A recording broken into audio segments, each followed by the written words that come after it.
Texas remembers the Alamo as a symbol of courage and sacrifice. But the truth about why it happened and what it really meant is more complicated than the legend we're told.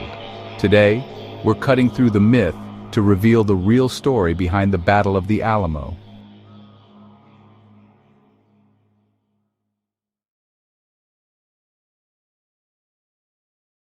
In the early 1800s, Mexico had just won independence from Spain. Texas was now part of Mexico, but it was sparsely populated. To strengthen the region, the Mexican government invited settlers, many from the United States, to move in. These Anglo settlers, called Texians, brought their own culture, their own language, and most importantly, slavery. But Mexico had outlawed slavery. This difference planted the seeds of conflict. By the mid-1830s, Mexico's president, Antonio López de Santa Anna, ended Mexico's Federalist Constitution and centralized his power. He also cracked down on Texas, enforcing laws and the slavery ban. Texian settlers, joined by Mexican-born Texans known as Tejanos, believed their rights were being stripped away, and rebellion was in the air.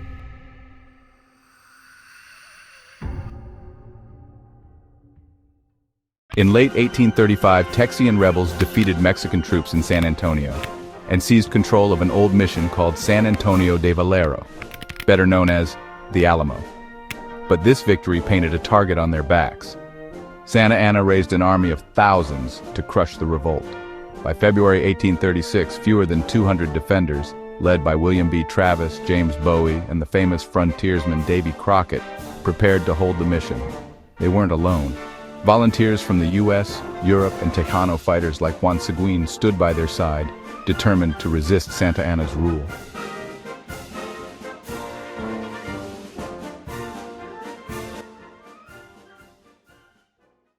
Santa Anna's troops surrounded the Alamo. For 13 long days, the defenders held out under siege. They refused to surrender, even when vastly outnumbered. Then, before dawn on March 6, 1836, the Mexican army launched a massive assault. They swarmed the walls, and the defenders fought fiercely from room to room. But ultimately, they were overrun. Every Texian soldier was killed, but women, children, and enslaved people inside the Alamo were spared.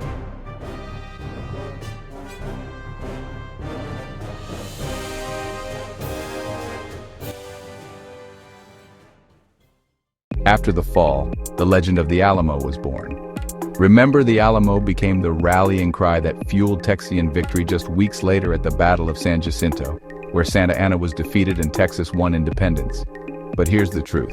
The defenders fought bravely, yes.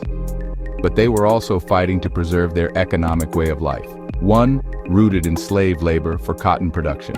Mexico opposed slavery, so the Alamo stands as both a story of resistance against dictatorship and a reminder of the struggle over slavery and sovereignty in Texas.